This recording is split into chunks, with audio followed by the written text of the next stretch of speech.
21대 국회의 마지막 국정감사가 이제 오늘부터 시작됩니다.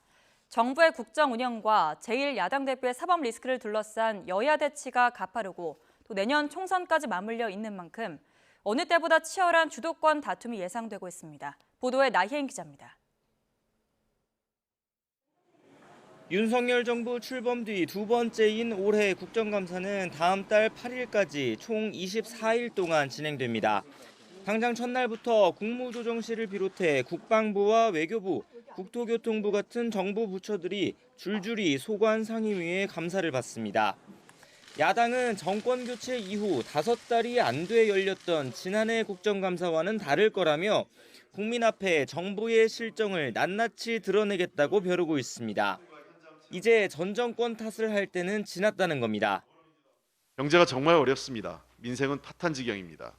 그런데도 대통령은 경제와 민생은 살피지 않고 야당과 국민의 다른 의견과 비판에 대해 가짜뉴스라는 공격과 편가르기로 일관하고 있습니다.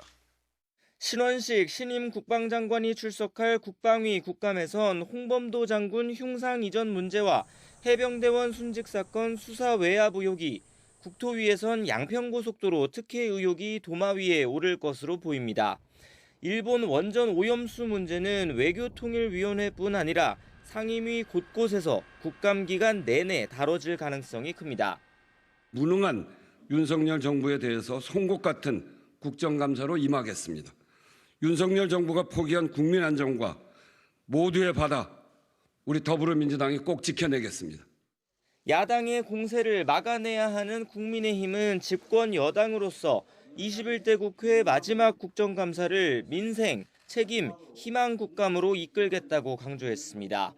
다만 감사원 감사로 불거진 통계 조작 의혹이나 사드 배치 고의 지연 의혹 등 문재인 정부 인사들이 연루된 현안은 분명히 짚고 넘어가겠다는 각오입니다. 이번 국정감사는 과거 정부의 부정적 유산을 완전히 청산하고 새 정부의 국정 철학과 정책을 정착시켜 새로운 국민의 나라로 나아가기 위한 대통령 가족을 향한 무분별한 의혹 제기나 망신주기식 증인 소환 요구가 있으면 정면 대응하겠다는 뜻도 숨기지 않았습니다. 김건희 여사까지 출석해야 된다 이런 요구를 하고 있는데, 그러면 뭐 지금 통계 조작 관련해서 문재인 전 대통령 출석하고 대선 공작 관련해서 이재명 당대표 출석해야 되겠습니까?